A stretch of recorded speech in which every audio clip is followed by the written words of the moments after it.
아멘. 오늘 나눌 하나님 말씀은 신약성경 누가복음 3장 15절에서 17절, 21절에서 22절입니다. 우리 한 절씩 교독하겠습니다. 백성이 그리스도를 고대하고 있던 터에 모두들 마음속으로 요한에 대하여 생각하기를 그가 그리스도가 아닐까 하였다. 그래서 요한은 모든 사람에게 대답하였다. 나는 여러분에게 물로 세례를 주지만 나보다 더 능력 있는 분이 오실 터인데 나는 그의 신발끈을 풀어드릴 자격도 없소. 그는 여러분에게 성령과 물로 세례를 줄 것이요. 그는 자기의 타작마당을 깨끗이 하려고 손에 키를 들었으니 알곡은 곡간에 모아들이고 쭉정이는 꺼지지 않는 불에 태우실 것이요.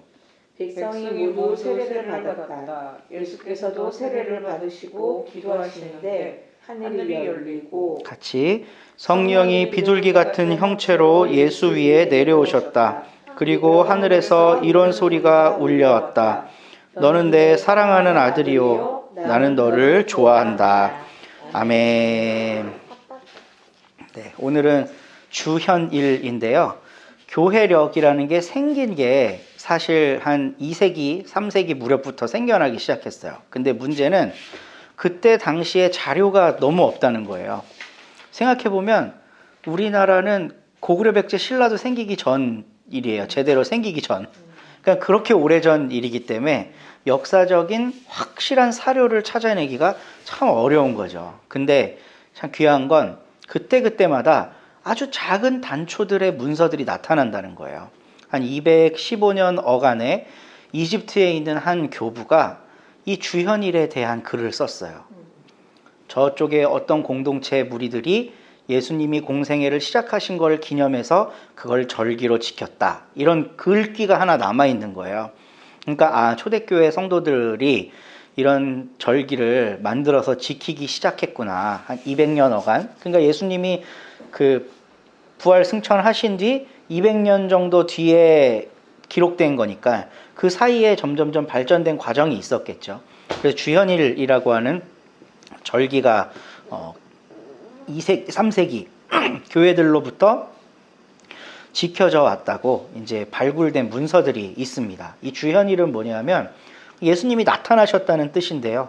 공생애를 시작하신 예수님을 기념하는 거예요. 근데 우리가 오늘 말씀을 읽었지만 공생애를 시작하실 때 예수님이 제일 처음 하신 게 뭘까요? 세례를 받았어요. 네. 뭐 복음서마다 약간 차이는 있는데 마태와 누가에 따르면 예수님이 세례 요한에게 세례를 받으셨어요. 이게 공생애의 굉장히 중요한 이제 포인트로 이야기가 되고 있고, 그래서 이 주일을 오늘 우리 교회력에 따르면 주님 수세주일이라고도 해요. 예수님은 왜 세례를 받으셨어야 됐을까? 세례가 뭘까요? 새 사람 되는 거예요. 쉽게 얘기하면.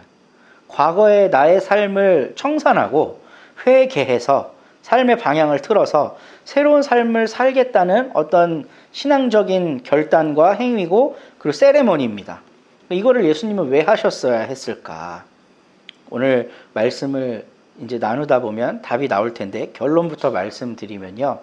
하나님의 뜻 가운데 자신을 내어 맡기시기 위해, 그러니까 결국 겸손하신 예수님의 모습을 우리들에게 전하시기 위해서 세례를 받으셨다는 겁니다. 태평양 전쟁이 발발하기 직전, 태평양 전쟁은 미국하고 일본하고 이제 대판 싸운 전쟁인데 그것 때문에 일본이 패망하게 됐죠. 이거가 시작된 전투가 진주만 습격 사건이었습니다. 그러니까 일본 비행기가 진주만을 공격한 거예요. 근데 알려진 바에 의하면, 미국 측 자료들에 의하면 이 진주만 전투는 사전에 예방할 수가 있었어요. 그러니까 항공모함 뭐 이런 것들을 항구에 두고 있지 않은 것을 이제 나름 사전 준비를 한 거다. 거기에 항공모함들이 없고 다른 배들만 있었거든요.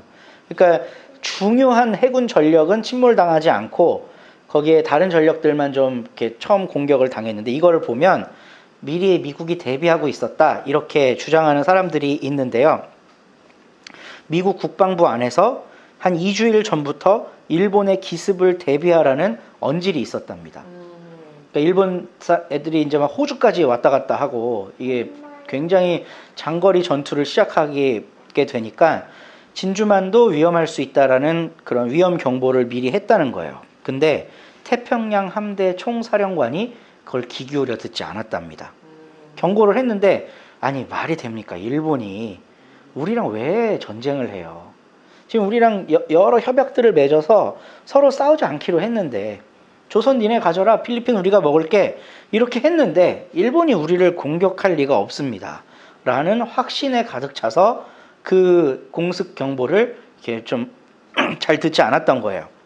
근데 결국 어떻게 됐어요? 경고대로 일본이 진주만을 공격했죠.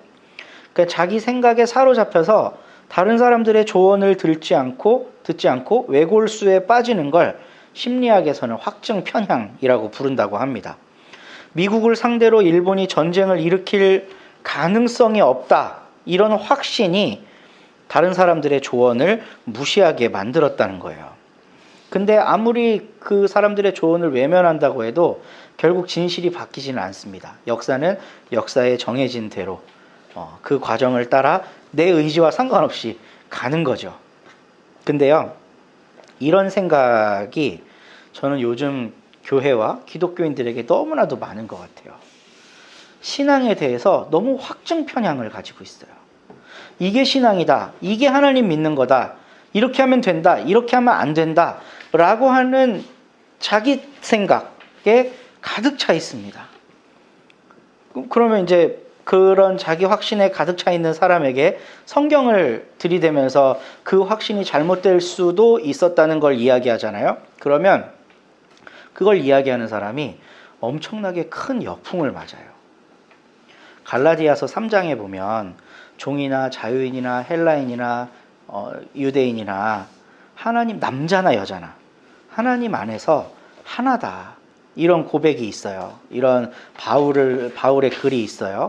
그리고 많은 성서학자들이 이 글이 초대교회의 세례를 받을 사람들의 문답이었다는 거예요. 저는 2000년 전에 초대교회가 그 말씀을 세례 문답으로 고백했다는 건 엄청난 일이라고 생각해요. 종과 자유인, 그리스인과 유대인, 남자와 여자가 그리스도 예수 안에서 하나다, 그걸 공동체가 고백하는 거예요. 이거를 오늘날로 똑같이 번역하면 어떻게 될까? 경성도 사람이나 전라도 사람이나 남한 사람이나 북한 사람이나 우리나라에 와 있는 외국인 노동자들이나 조선족이나 지금 한국 토박이들이나 심지어는 여러 가지 정체성을 가지고 살아가는 다양한 그 모든 사람들이 그리스도 안에서 하나다, 이 고백하고 저는 똑같은 거라고 보거든요. 그러니까 교회 공동체가 이 고백을 할 수 있다면 분열할 이유도 싸울 이유도 없고 서로 화목하고 사랑하면서 나아갈 수가 있는데, 우리가 신앙 고백을 매주일 하다시피 이 믿음을 공유하는 공동체 안에 사랑의 친교가 일어나고 서로의 허물을 덮어주고 유혹을 이겨내고 악한 것들과 싸워서 세상을 함께 돌보게 될 텐데, 확증 편향된 어떤 신앙적인 그 외골수적인 게 있기 때문에 배제하고 미워하고 저 사람은 잘못됐다고 정죄하기 시작한다는 거예요. 그러니까 공동체가 안 되는 거죠. 자기 확신에만 확 사로잡혀 있는 그런 아주 외골수적인 신앙인들만 남아있는 것이죠. 재건교단이라는 아주 보수적인 교단이 있어요. 거기에서 오래도록 신앙생활하신 모태신앙이신 장로님하고 저랑 이제 박사과정 동기로 입학을 해서 재건교단이라는 게 있는 줄도 몰랐는데 그분을 통해 많은 정보들을 듣게 됐는데, 재건교단에서는 주일날 노동을 하면 안 된다고 가르친대요. 택시도 타면 안 되고 시장도 보면 안 돼요. 성경 말씀에 그렇게 돼 있기 때문이라는 거예요. 병원도 가면 안 돼요, 아파도. 근데 그 집 아들이 그 지붕에 올라갔다가 떨어져 갖고 허리가 부러졌는데 부모님이 병원을 안 데리고 갔다는 거예요. 근데 여기까지는 문제가 없어요. 근데 문제는 병원을 안 데리고 가고 이 사람들이 자식이 아픈데 어떻게 했겠어요? 교회 봉사 열심히 하고 그날 예배 열심히 하고 주일을 건강하게 지켰겠죠. 자기들 식으로 건강하게 지켰겠죠. 그리고 자식이 낫게 해달라고 기도하지 않았겠어요? 근데 이 어린애가 안 죽고 살아갖고 멀쩡히 치료가 된 거야.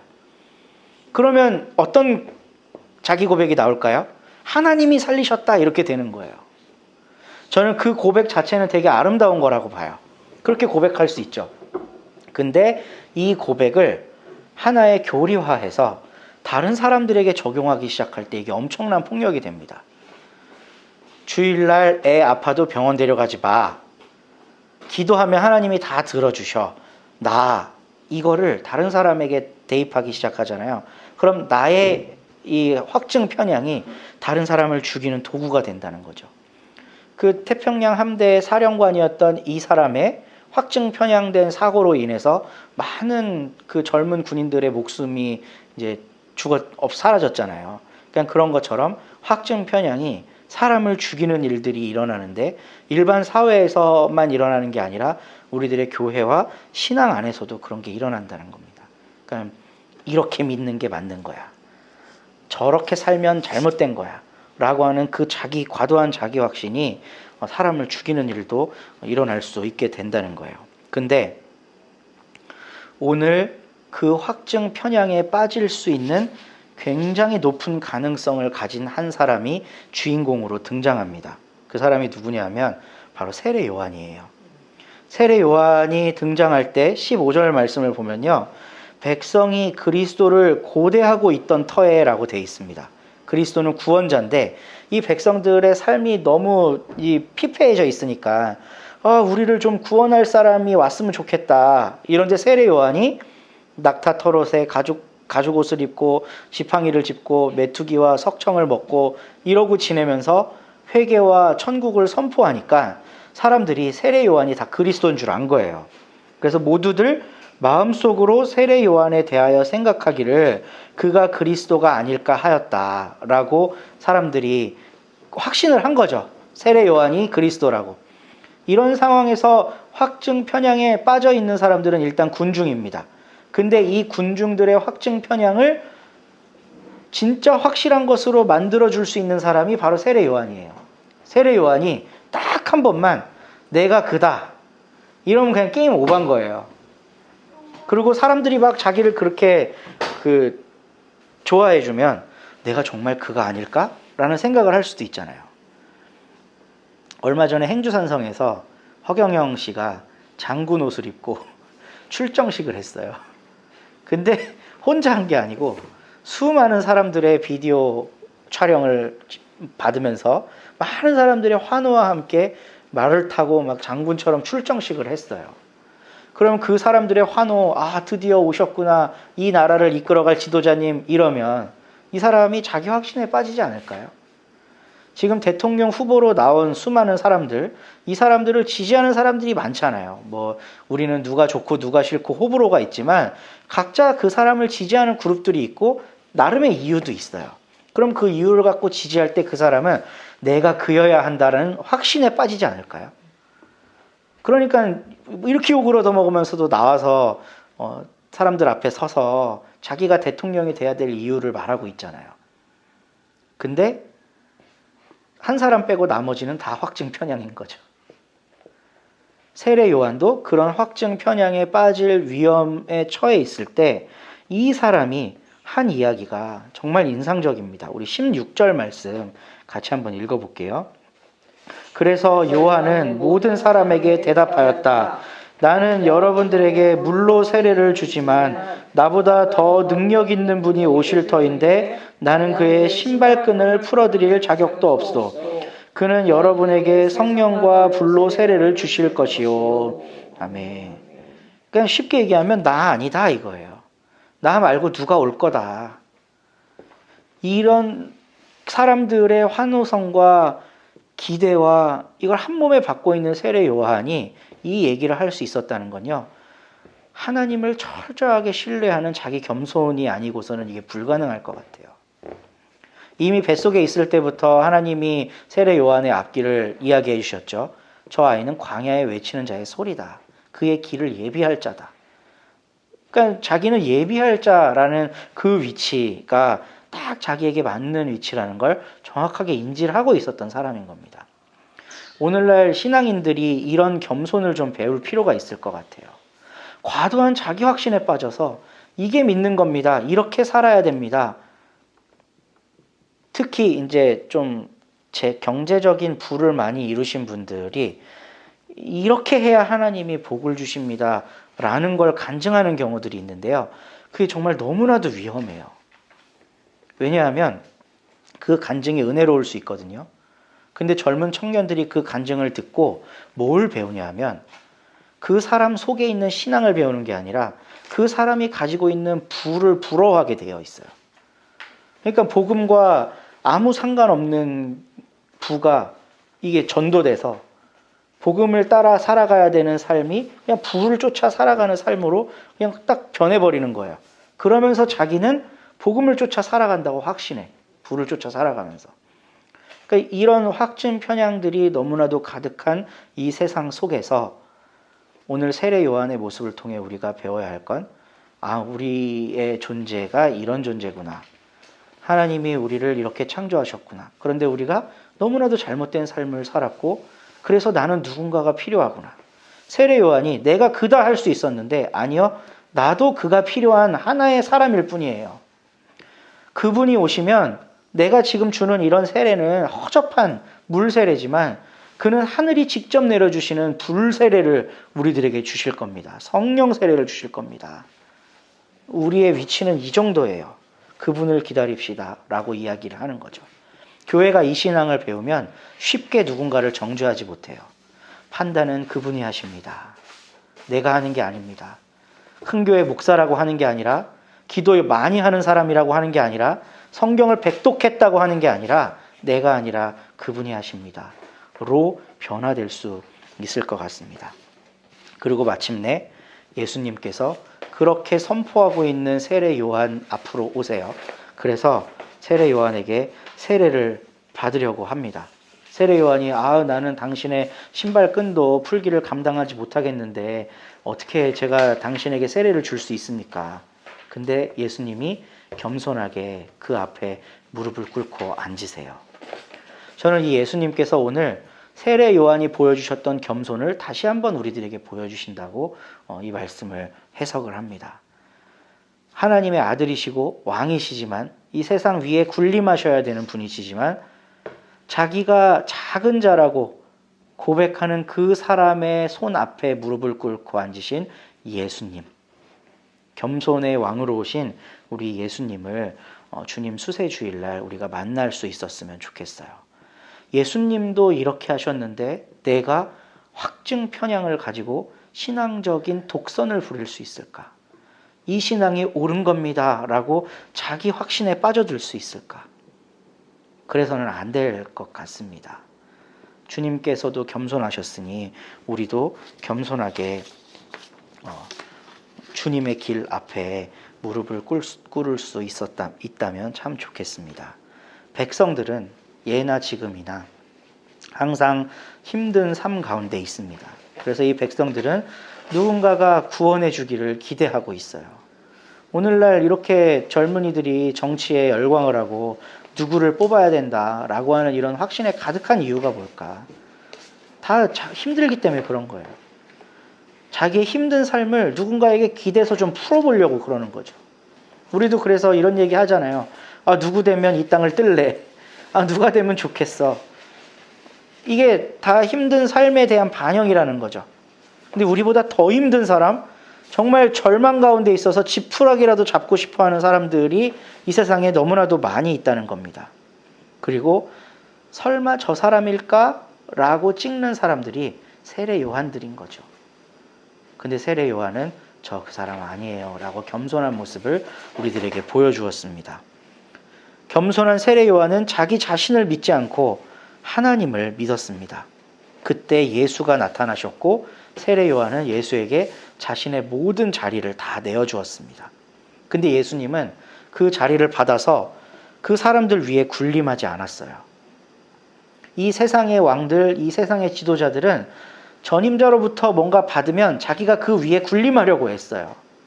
교회도 1세대 교회들이 가고 2세대 목사들이 청빙 받아서 가잖아요. 항상 이 문제에서 갈등이 생깁니다. 이 목사보다 내가 더 위에 있어야 평안하게 평정할 거라고 생각하는 거예요. 근데 우리 예수님은 세례 요한 발 앞에 무릎을 꿇고 그에게 세례를 받으십니다. 그러니까 어떤 일이 일어나냐 하면요. 우리 21절, 22절 말씀 같이 읽어볼게요.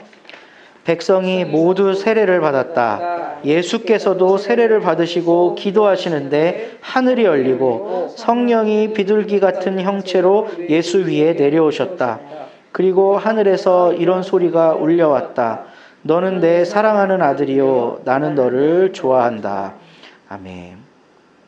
자기 확신에 빠져서 신앙적 독단을 부리고 남 위에 군림하고 설려는 사람들에게가 아니라 자기 자리를 양보하고 그 양보받은 자리를 가지고 또 군림하지 않고 겸손하게 무릎 꿇고 전임자에게 세례를 받는 우리 예수님, 이 모습을 하나님이 아름답게 보시고 야, 내가 정말 너희들을 사랑한다 이래서 나는 너를 좋아한다 라고 말씀해 주셨다는 거예요.